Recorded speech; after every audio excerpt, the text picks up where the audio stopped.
All right, we spend the next few minutes to discuss the food sector. Then we'll return to the story on the demutualization of the Nigerian Stock Exchange. We go back in time since that project was first mooted, and we'll try to dissect what is this real rationale behind yesterday's front page lead story in the Business Day newspaper. This is Business Morning Investigation. But first, let's bring in Wale Agbonyogi of Codros Capital. He's the Chief Executive Officer. Wale, thank you very much for coming through to us this morning. You are here to discuss what's the food stocks for thought. It's called food for thought, isn't it? The food sector.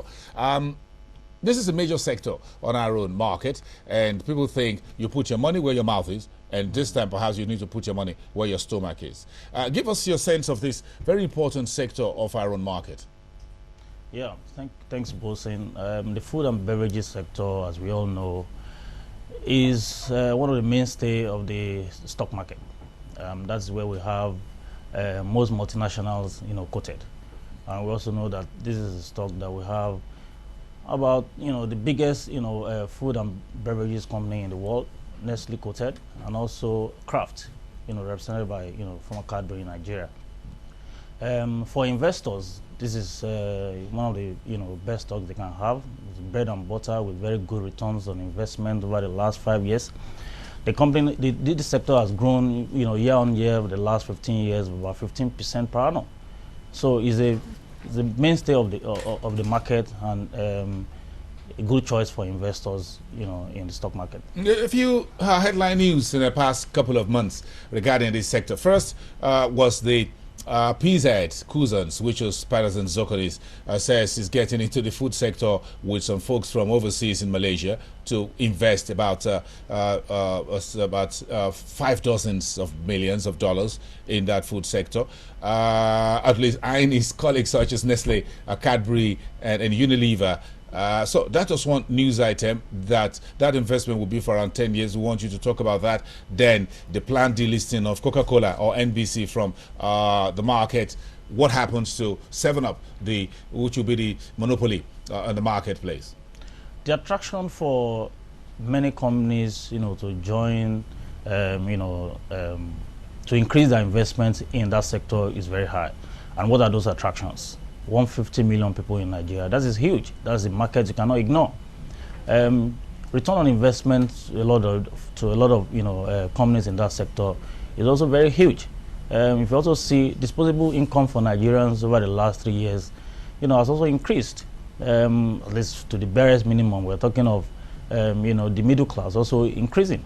And when the number of people in the middle class increase, what you see is a lifestyle change. So a lot of companies will want to participate and see what's going on in that sector, and that's why we have seen Cadbury, also increase their investment, in that company.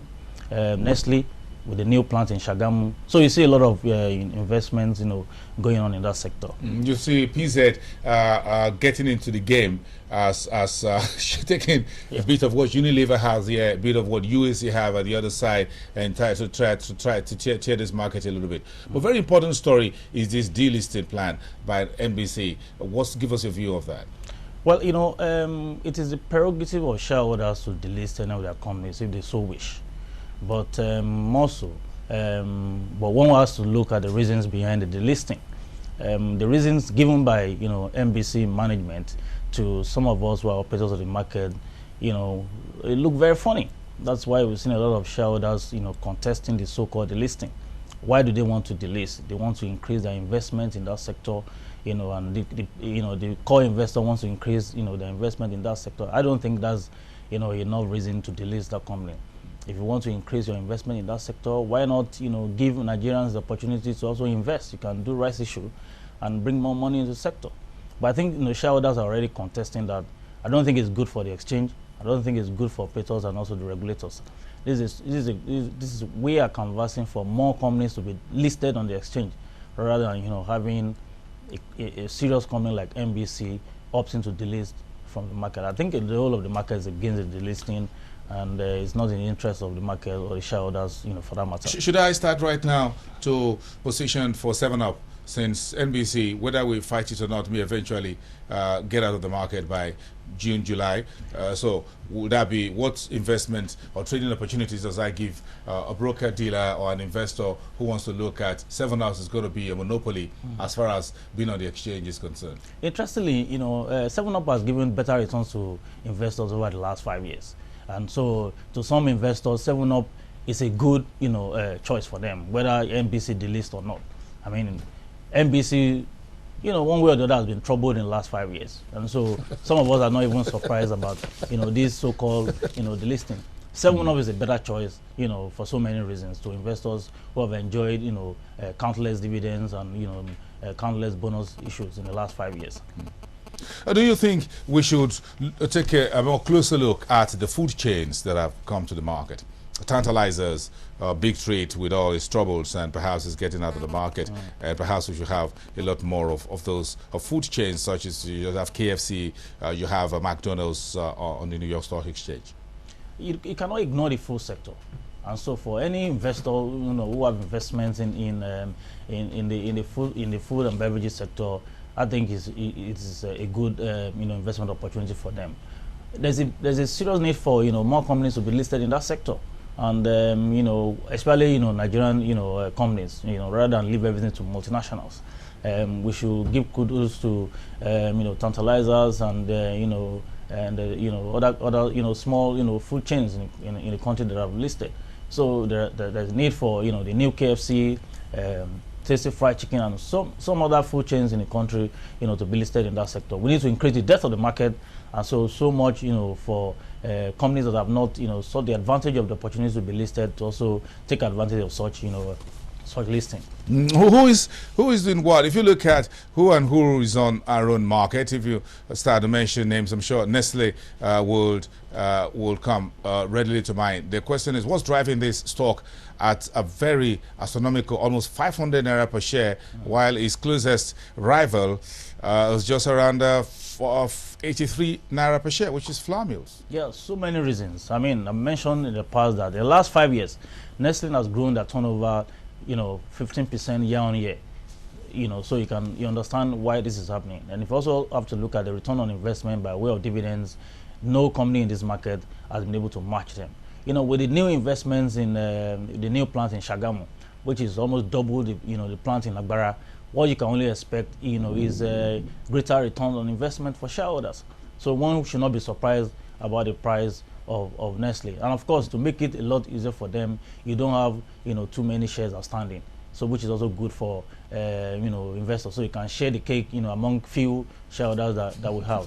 Of course, we can also discountenance flour mills. With the huge investment they have also made, with the new funds they have raised through the bond issue, one can also expect, good news going forward for investors of, flour mill. Same for Cadbury. Last year, with the rights issue that that we saw, which helped them to a large extent to clean that table with the debts they had.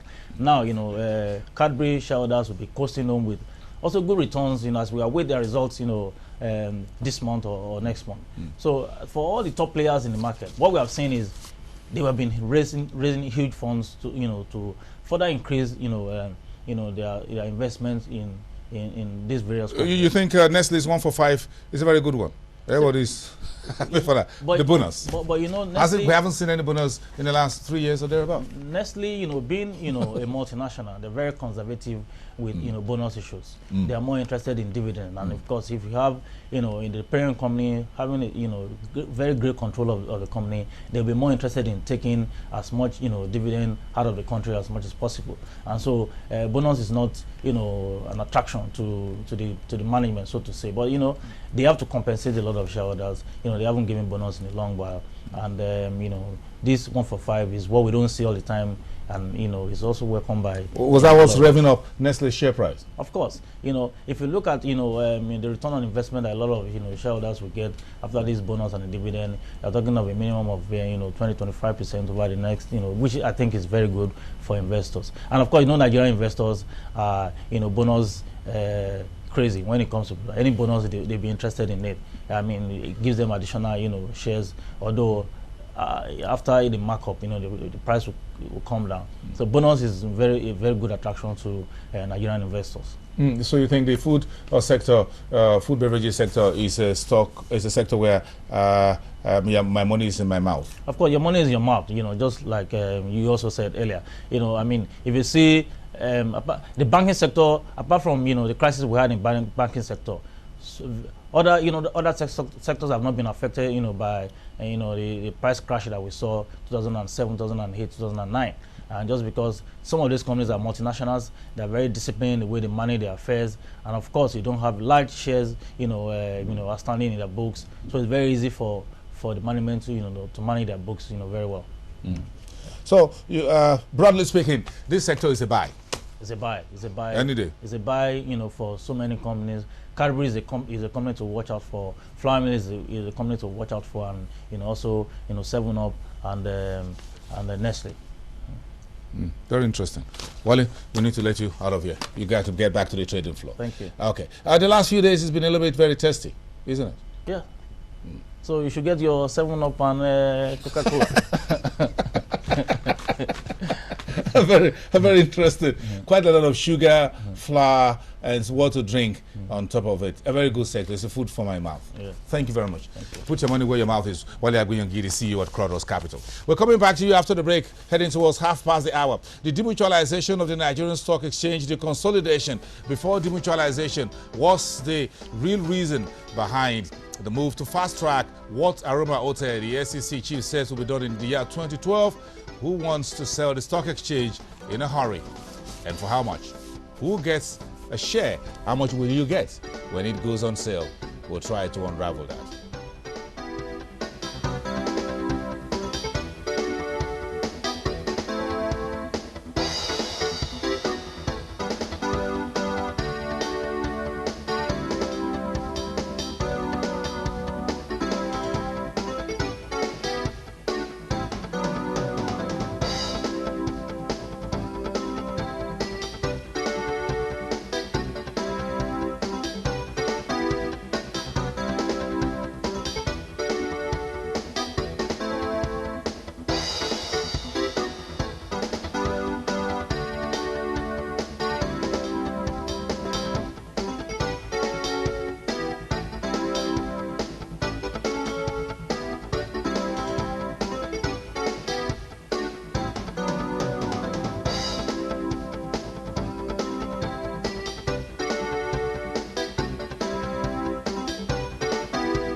All right, we're just about a minute to past the hour of 10. You're watching Business Morning. This is Wednesday, the 2nd of March. The story we started last week, the demutualization of the stock exchange, was the consolidation exercise currently embarked upon by the Securities and Exchange Commission all about before the demutualization. It all seemed to have been a very quiet affair since 2009 or 2010, August to be more precise, when the stock exchange was taken over forcefully by the Securities and Exchange Commission. This is the investigations that is currently ongoing, not just by Business Morning, but by a team of analysts as well. And we're trying to unravel this consolidation and the plan to sell the stock exchange. But let's look at where we started the week from. Yesterday was the 1st of March, and Business Day newspaper, Nigeria's leading business daily, reported on its front page, the lead story, a number of issues regarding the plan to demutualize the Nigerian Stock Exchange. And as we told you here on the program, we'll try to reconstruct these issues and show you what is fact and what is fiction, or rather, what is true and false. The key question in the analyst community right now is was the business day story of yesterday, a kite. For those who are interested, according to the what's been on ground for the last 3 years, those who want to hijack the demutualization of the exchange. This was what Business Day wrote, a part of the story, that the stock exchange depends on public funds. That is the first paragraph of the story. But that is, of course, is false. The stock exchange never depends on public funds. It's not a parastatal. It's an organization limited by guarantee since it was formed in 1960 and started trading in 1961, just a little after independence. The Business Day story also yesterday said the demutualization idea was first mooted in October 2008, and we'll show you in a very few minutes, about 1 minute or two, that demutualization was started long before that. That was also false. According to the newspaper, the Business Day newspaper, the council, when Ndi Okereke was the Director General, actually planned 60% of a demutualized stock exchange or shares to go to the council and 40% to be shared among brokers and the general investors. That is also false. We'll just show you in a few minutes what the plan was. And the demutualization to take place by June 2011. Now, this was Business Day's exclusive. And whether this is true or false, we don't know. But the SEC, Director General Aroma Ote, says the demutualization will be done by the year 2012. Now, this is the brief history of demutualization. It was in 2002, as we told you earlier, that the Abdulrazak, who was the then president of the stock exchange, submitted a proposal to the Council of the Exchange. Says after he has visited a number of exchanges around the world, especially in Western Europe, proposed the exchange to be demutualized. And that proposal was represented to the Securities and Exchange Commission in the year 2008. By the year 2009, the removed stock exchange chief, Ndi Okereke Onyuke, cried out that a few wealthy Nigerians are planning to hijack the demutualization process. So the Securities and Exchange Commission ordered that the process be put on hold. Now, by September last year, the SEC chief, Aroma Ote, says the sale of the exchange going public will now take place in the year 2012. But very briefly, what's the demutualization process and how was it planned to be sold? How much will you get? This was how the plans had come through since 2002. Let's just show you what was proposed in 2002 under the Abdulrazak's presidency at the exchange as the head of the council. Well, this is what, in broad terms, this was what Abdulrazak's proposal looked like. What he said was that the stock exchange members, that is the stockbrokers who are the dealing members, will own transferable shares that will be tradable on the stock exchange. No figures was put to that. The assets and the liabilities of the exchange will be valued and form the basis of the nominal share capital. The interest of the ordinary members and the council members will be converted and allotted as to be determined by the Council of the Exchange. So if the demutualization had taken place 6 or 7 years ago, this was what it would a little bit look like. The Council of the Exchange would have been the ones to decide the allotment of the shares of the exchange and the percentage that will go to the stockbrokers. So the demutualization was essentially a stock exchange affair and not the business of the Securities and Exchange Commission.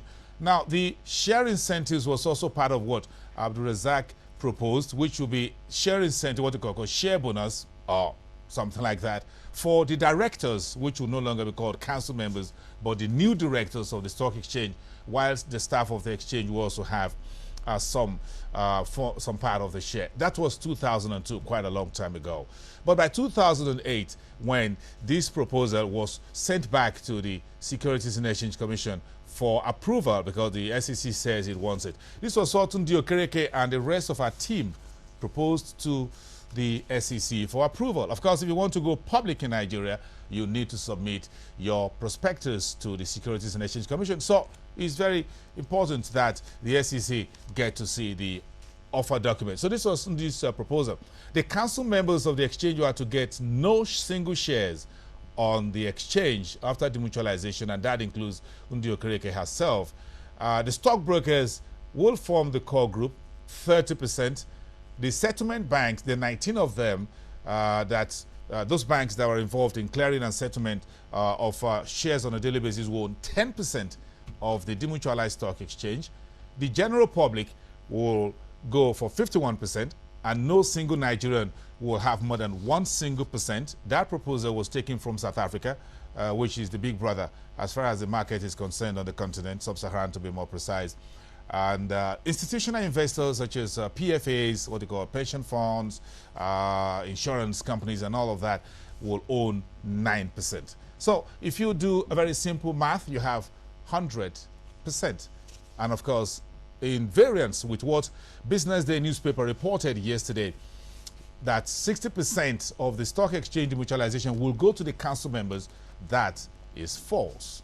This is what was proposed in 2008 to the Securities and Exchange Commission. And it was at this point that the demutualization was put on hold, according to the SEC and the stock exchange, because of the global markets meltdown.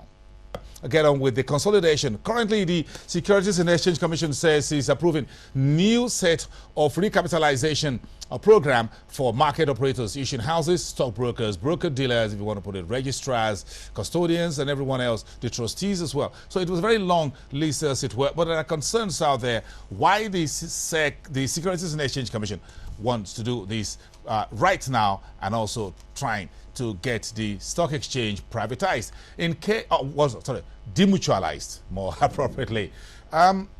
Interestingly, the new Director General for the Stock Exchange and 4 new executive directors are supposed to resume office in April. But a few weeks ago, SEC Director General Aroma Ote also said that date is no longer sacrosanct. That means Emmanuel Ikazabo will be in office perhaps much longer than we all thought. Now, this is what the SEC is doing. This is how some analysts are looking at the entire scenario. They plan to reduce the number of stockbrokers through new 1 billion capital base, and same for issuing houses. The idea is to move to reduce the number of brokers in the market, and that becomes a lot more handy.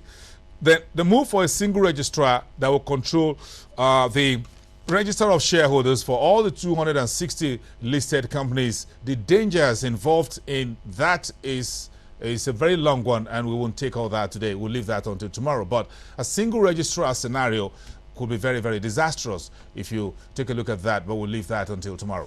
The move towards a single custodian is also part of what the SEC is talking about, and the CSCS is also in the lead. What's the grand plan, according to investigation? Reduce the power base of stockbrokers, those guys who could be very, very vocal. If you reduce the number of brokerage firms from 250 to about 30 or 50, and that becomes you have less noise at the marketplace.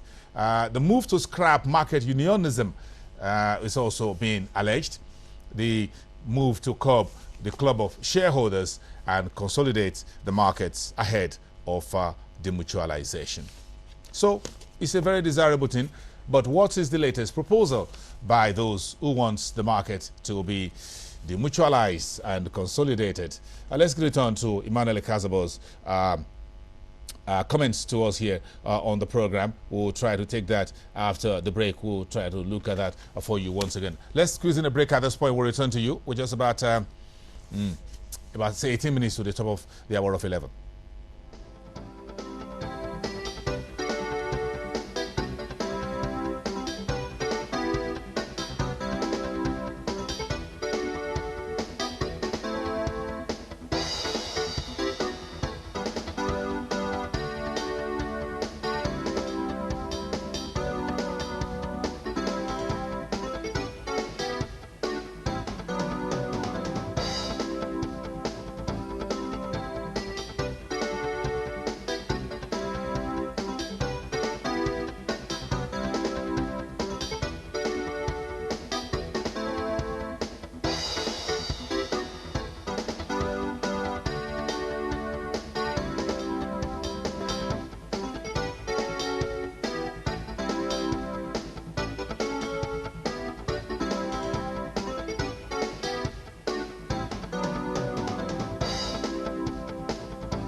All right, we'll get back to the demutualization of the exchange and all the stories that are emerging in a few minutes. But let's take 1 or 2 minutes to look at the global marketplace. The cost of protecting sovereign debts for Middle Eastern countries have risen because of the political tensions, part of the top stories for the marketplace today. And as we showed you at the beginning of the program, major bourses around the world are in the red right now. A very blistering month of March we stepped into 24 hours ago, and 24 hours after, the market still in the same region. The price of crude oil sitting just around $100 a barrel, one of the highest we've seen since 2008. Now, the impact of that could be very negative, according to the International Monetary Fund.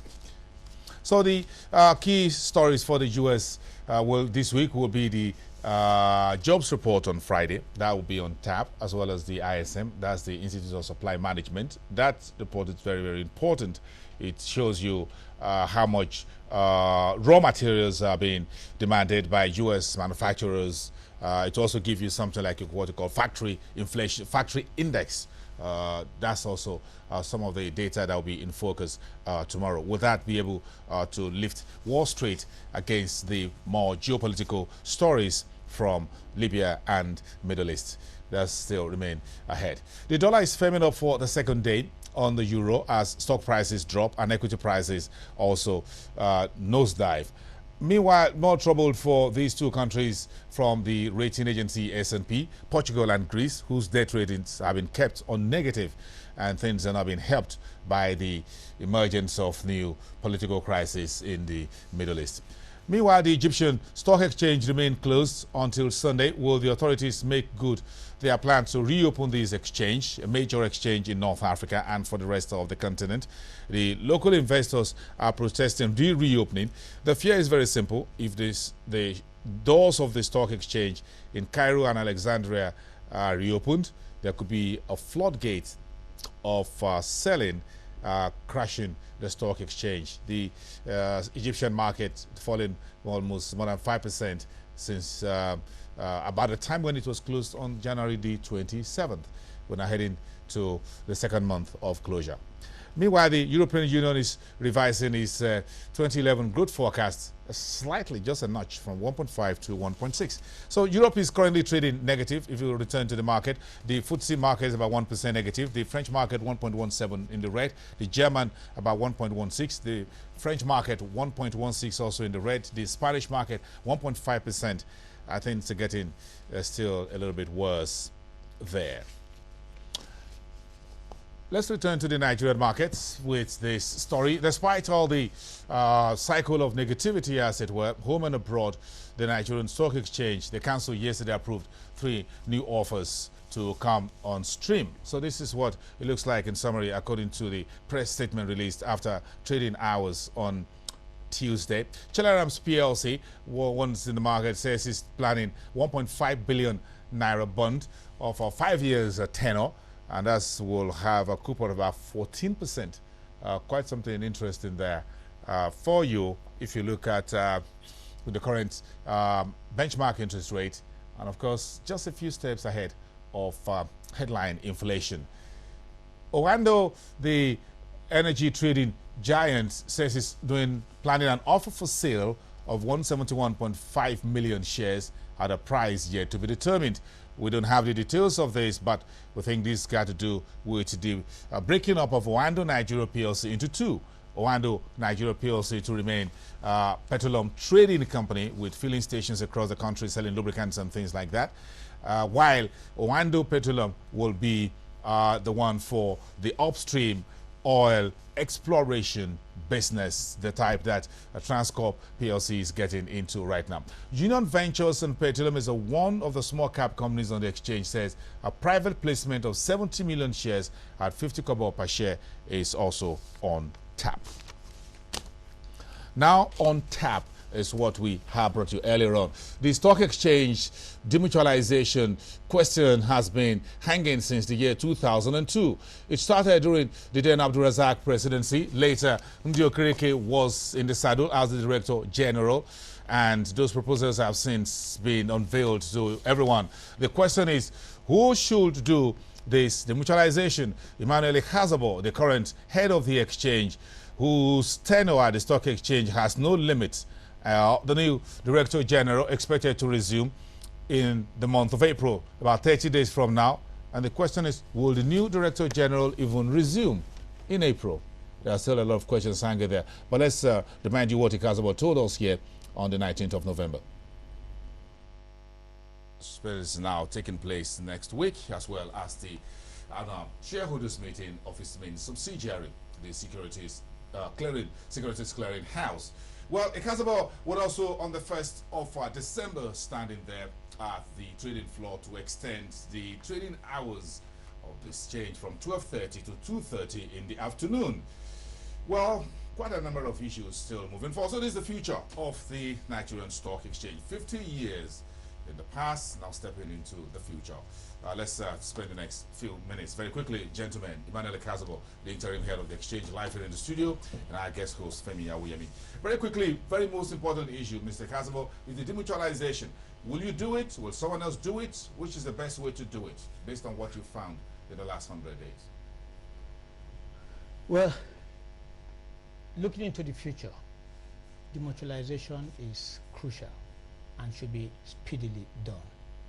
Whether I'm going to do it or whether my successor will do it is something I cannot say for now. The issue is that looking at the World Federation of Exchanges, what we discovered during our efforts to get a full membership was that most of the entities that have been admitted as full members are all demutualized. Therefore, one of the issues I'm going to present to the council is my suggestion that we should try and fast track the demutualization process of the exchange. I think it will be good for the exchange, and it will also solve a lot of knotty issues which we presently have, trailing the exchange. May I rephrase the question? Do you think we should do this demutualization? And Aruma Ote, the SEC Director General, this is part of what she said very quickly on the, I get that very quickly, on the 5th of August this year. And she said that the stock exchange started a transformation program in 2008, and the key aspect of that is the transformation agenda and getting demutualization done. Do you think we should do this demutualization during this interim or what you call transition period once and for all, so that we can just have an exchange that is properly transformed, as it were? Now you talk about the World Federation of Exchanges and all that, the position of Nigeria within the West Africa for regional integration issue that you came back from Asia in Zambia over the weekend. Should we just deal with it once and for all, or we should just repackage the old stock exchange and move forward with it? So what would you say? New wine in a new bottle, a new bottle, a new wine. The issue you must bear in mind is that I had a mandate when I came into the exchange, and the mandate is go and bring back credibility to the exchange, clean up the back office, carry out a forensic, get a report out, then conclude the executive selection process. Demutualization was not part of the issues raised. However, in the process of carrying out my assignment, it is becoming clear to me that it's an area that the regulators should look at. And I think, therefore, that is, like I said earlier on, is an issue I'm going to present to the council, and it's for the council to take a decision on that. Oh, thank you, everyone. This is a very developing story, and it's gotten many angles to it. There was Emmanuel Ikazabo here on the program on the 19th of November last year. Now, this is a story that is getting everybody's attention, and this is just a text message just coming in now to this program here live from the Director General of the Securities and Exchange Commission, Ms. Aruma Ote, and we just want to read what she sent to us right now regarding the story that we've been covering regarding the demutualization of the exchange. When will it happen, and a few other issues, and we just read this to you. She said, this is what Ote just sent to a telephone message, SMS. Says, I got a chance to watch your program today, and you misquoted myself and ascribed things to SEC that are incorrect. in September 2010, when asked how quickly would the demutualization happen, Aroma Ote said, given the importance of resolving the corporate governance issues first to enable the full value of demutualization to be realized, I personally do not expect that it will happen before 2012. That is different from saying that it will happen in 2012. You are also implying that SCC has a plan to consolidate the market. This is not correct. We are reviewing what happens in other jurisdictions and will work on implementing world-class standards, including a risk-based approach for minimum capital requirements. I am concerned that such misreporting undermines the Nigerian capital market. That's from Aroma Ote, the Director General of the Securities and Exchange Commission. That's live to you from here on Business Morning. This is a developing story, and we'll continue to look at all the angles to this very important development in the history of the Nigerian Stock Exchange. That's about all for today. We'll return tomorrow. The story continues. Who wants to demutualize the market and the consolidation agenda? We'll continue to revisit these issues. You are the jury watching all of this. See you in the next 24 hours.